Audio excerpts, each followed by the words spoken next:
حضرت ابو عبداللہ سالم رضی اللہ تعالیٰ عنہ رحمت عالم صلی اللہ علیہ وسلم کے مدینہ تشریف لانے کے بعد مدینۃ النبی کے در و دیوار انوار نبوت سے جگمگا رہے تھے اور اس کی گلیاں اور کوچے رسالت کی خوشبو سے مہک رہے تھے۔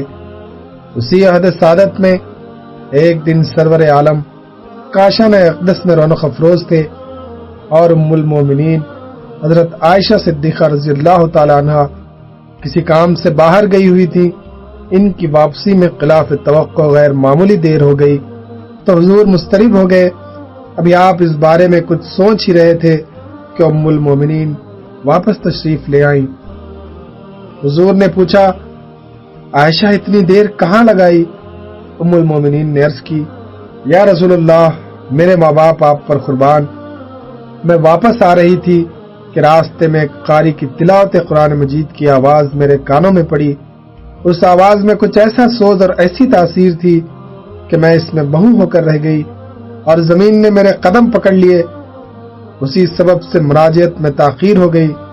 رسول اکرم صلی اللہ علیہ وسلم نے فرمایا، اور تم نے اس قاری کو کس حال میں چھوڑا؟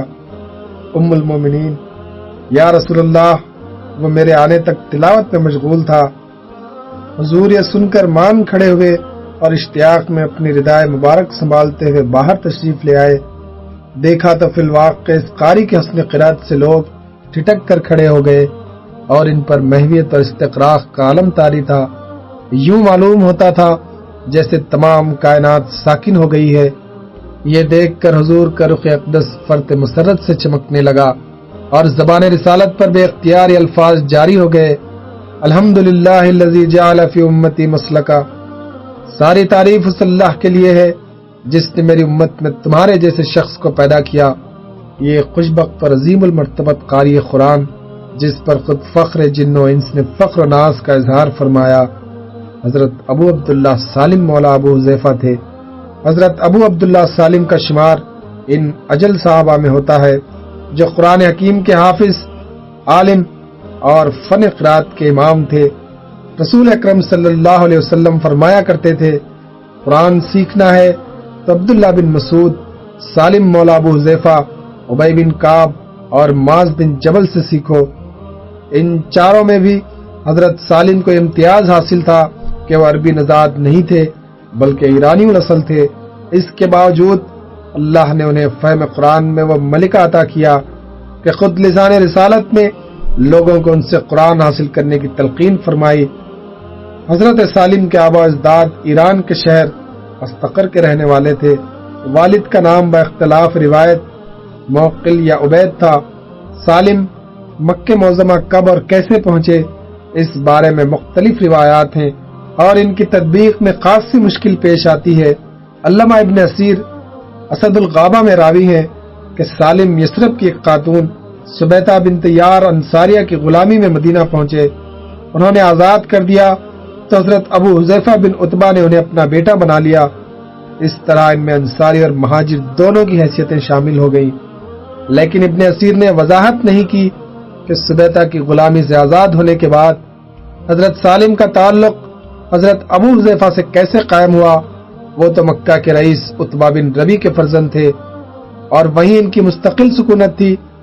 ہجرت سے پہلے ان کے مدینہ آنے کا ثبوت نہیں ملتا۔ دوسری طرف ابن سعد کا بیان ہے کہ سبیتہ بنت یار انصاریہ حضرت ابو حذیفہ کی بیوی تھی، لیکن انہوں نے یہ بھی تصریح نہیں کی کہ سبیتہ حضرت ابو حذیفہ کے عقد نکاح میں کب آئیں۔ اس کے ساتھ ہی ابن سعد، امام بخاری، ابو داود، حافظ ابن حجر اسقلانی اور کئی دوسرے محدثین کی روایت سے بات قطعی طور پر ثابت ہے کہ حضرت سالم لڑکپن میں ہی حضرت ابو حذیفہ کے دامن عاطفت میں آ گئے تھے اور انہی کے پاس وہ مکہ میں سن بلوغ کو پہنچے۔ اس سلسلے میں صحیح بخاری اور سنن ابو داود کی یہ روایت بڑی واضح ہے کہ حضرت سالم اپنے منہ بولے باپ حضرت ابو حذیفہ کے گھر میں آزادانہ آتے جاتے تھے، لیکن جب وہ جوان ہو گئے اور ان کو ان کے باپوں کی نسبت سے بلایا کرو کا حکم نازل ہوا تو حضرت ابو حذیفہ کو خدشہ محسوس ہوا کہ سالم کی آزادانہ آمد و رفت کہیں حکم الہی کے خلاف نہ ہو۔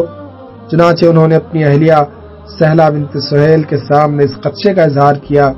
وہ رسول اکرم کی خدمت میں حاضر ہوئی اور عرض کیا، یا رسول اللہ، سالم کو ہم اپنا بیٹا سمجھتے تھے اور وہ بچپن سے ہمارے گھر میں آزادانہ آتا جاتا تھا، لیکن اب ابو حذیفہ پر اس کی آمد و رفت گراں گزرتی ہے۔ حضور نے فرمایا کہ اس کو اپنا دودھ پلا دو تو وہ محرم ہو جائے گا۔ اس طرح وہ حضرت ابو حذیفہ اور سہلہ کے رضائی فرزند ہو گئے، لیکن ام المومنین حضرت ام سلمہ سے روایت ہے کہ یہ اجازت صرف سالم کے لیے مخصوص تھی، ورنہ بلوغ کی حالت میں رضاعت ثابت نہیں ہوتی۔ اگر ابن اسیر کی اس روایت کو درست تسلیم کیا جائے کہ حضرت سالم سبیتہ انصاریہ کی غلامی میں مدینہ آئے اور پھر آزاد ہونے پر حضرت ابو حذیفہ کی سرپرستی میں آ گئے، تو پھر یہ ماننا پڑے گا کہ سبیتہ کا نکاح حضرت ابو حذیفہ سے زمانے جاہلیت میں ہو گیا تھا اور وہ اپنے کمسن غلام سالم کے ساتھ ہجرت نبوی سے سالہ سال پہلے یثرب سے مکہ آ گئی تھی، یا یہ کہ سبیتہ نے انہیں آزاد کیا تو وہ خود ہی کسی ذریعے سے مکہ پہنچ گئے اور وہاں حضرت ابو حذیفہ کے دامن سے وابستہ ہو گئے۔ اور اگر یہ سمجھا جائے کہ حضرت ابو حذیفہ نے ہجرت مدینہ کے بعد حضرت سبیتہ سے نکاح کیا تو وہیں انہوں نے حضرت سالم کو اپنی سرپرستی میں لیا، تو پھر دوسرے ارباب سیار کی روایت مشکوک ٹھہرتی ہے۔ ہماری رائے میں قطع نظر اس سے کہ حضرت سالم مکہ کیسے پہنچے، صحیح یہی ہے کہ انہوں نے لڑکپن سے جوانی اور جوانی سے ہجرت تک کا سارا زمانہ مکے میں حضرت ابو حذیفہ کے پاس ہی گزارا۔ حضرت ابو حذیفہ ان پر بے حد شفقت فرماتے تھے، یہاں تک کہ انہیں اپنی متونی قرار دیا تھا، اسی لیے وہ لوگوں میں سالم بن ابو حذیفہ کے نام سے مشہور ہو گئے تھے۔ سالم بھی ابو حذیفہ پر جان چھڑکتے تھے۔ دونوں کے تعلق کے خاطر کا اندازہ اس بات سے کیا جا سکتا ہے کہ حضرت ابو حذیفہ نے اپنی حقیقی بھتیجی فاطمہ بنت ولید کا نکاح حضرت سالم سے کر دیا تھا۔ جب بارگاہ الہی سے حکم نازل ہوا کہ منہ بولے بیٹے حقیقی بیٹے نہیں ہوتے اور انہیں اپنے اصل باپوں ہی سے منسوب کیا کرو، تو لوگ انہیں سالم بن ابو حذیفہ کے بجائے سالم مولا ابو حذیفہ کہنے لگے۔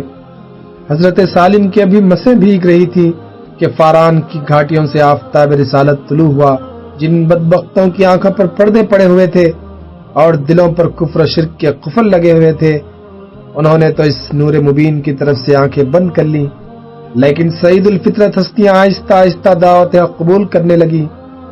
حضرت سالم اور ان کے مربی حضرت ابو حذیفہ بھی انہی سعید الفطرت ہستیوں میں شامل تھے۔ انہوں نے بغیر کسی تعامل کے لوائے حق کو تھام لیا اور یوں سابقون الاولون کی مقدس جماعت کے رکن بن گئے۔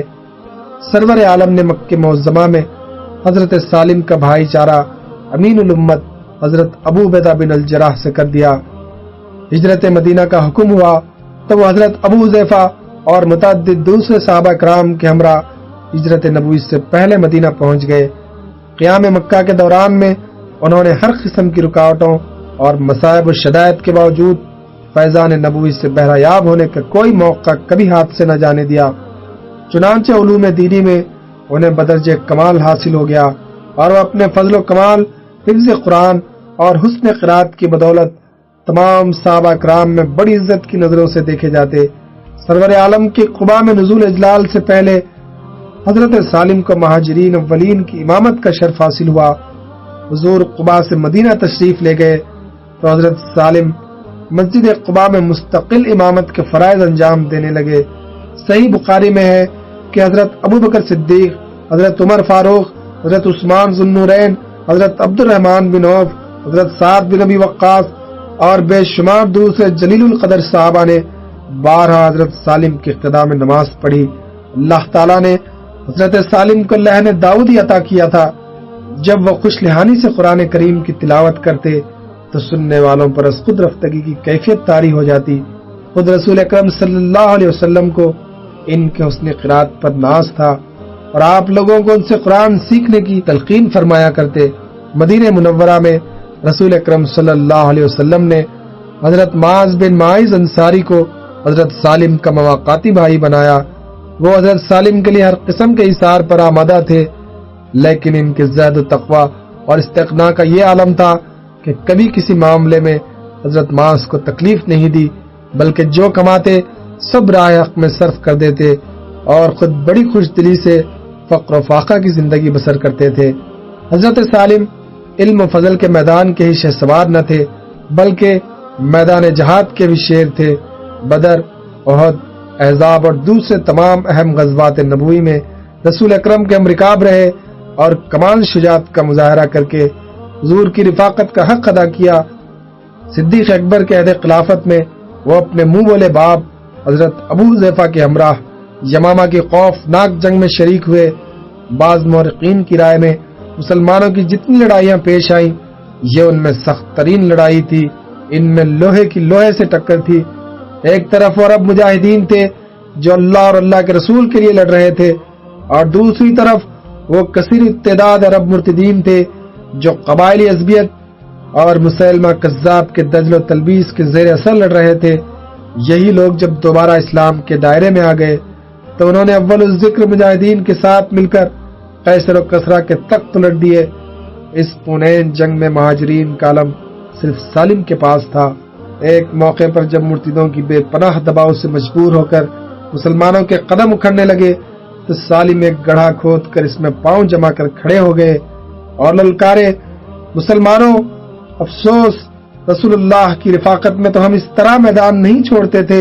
ان کی للکار سے مسلمانوں کے اکھڑے ہوئے قدم پھر جم گئے۔ ایک مجاہد نے غلط فہمی کی بنا پر کہہ دیا کہ ہم کو تمہاری طرف سے اندیشہ ہے، تم یہ علم کسی دوسرے کو دے دو۔ یہ سن کر جوش آ گیا اور فرمایا، اگر میں اپنے آپ کو مسلمانوں کی علم برداری کا اہل ثابت نہ کروں تو مجھ سے بڑھ کر بدبخت حامل قرآن کوئی نہیں۔ ابھی یہ الفاظ منہ میں ہی تھے کہ مرتدوں کا ایک زبردست ریلا آیا۔ حضرت سالم اس جوش سے لڑے کہ کشتوں کے پشتے لگا دیے، لیکن مرتدوں کا وہ ہجوم تھا کہ کسی طرح سے کم ہونے میں نہ آتا۔ ایک بدبخت نے داہنے ہاتھ پر تلوار کا بھرپور وار کیا، وہ کٹ کر دور جا گرا۔ انہوں نے علم اسلام بائیں ہاتھ میں تھام لیا، وہ بھی کٹ گیا تو دست بریدہ بازوؤں کا حلقہ بنا کر علم اسلام کو سینے سے چمٹا لیا اور بے اختیار یہ الفاظ قرآنی زبان پر جاری ہو گئے، اور محمد صرف ایک رسول ہیں، اور کتنے ہی نبی ایسے ہیں جن کی میت میں بہت سے اللہ والوں نے جہاد کیا صلی اللہ علیہ وسلم۔ آخر مرتدوں کے تیروں، تلواروں اور برچھوں سے چھنی ہو کر گر پڑے۔ دمے نظر لوگوں سے پوچھا، ابو حذیفہ کا کیا حال ہے؟ جواب ملا، انہوں نے جام شہادت نوش کیا۔ پھر پوچھا، میرا وہ مسلمان بھائی کہاں ہے جس نے مجھ پر اعتراض کیا تھا؟ لوگوں نے کہا کہ وہ بھی رتبے شہادت پر فائز ہوئے۔ حضرت سالم نے فرمایا، مجھے ان دونوں کے درمیان دفن کرنا۔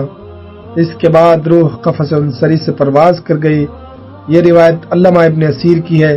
ابن سعد کا بیان ہے کہ جب وہ شہید ہوئے تو ان کا سر اپنے منہ والے باپ ابو حذیفہ کے قدموں پر تھا۔ حضرت سالم نے اپنے ترکے میں ایک گھوڑے، ہتھیار اور معمولی مال و اسباب کے سوا کچھ نہ چھوڑا، کیونکہ ساری عمر معمول رہا کہ جو کماتے راہ خدا میں خرچ کر دیتے۔ اولاد کوئی نہیں تھی اور کسی دوسرے نے ان کا ترکے کا دعویٰ نہ کیا، اس لیے حضرت عمر نے اسے بعد میں بیت المال میں داخل کر دیا۔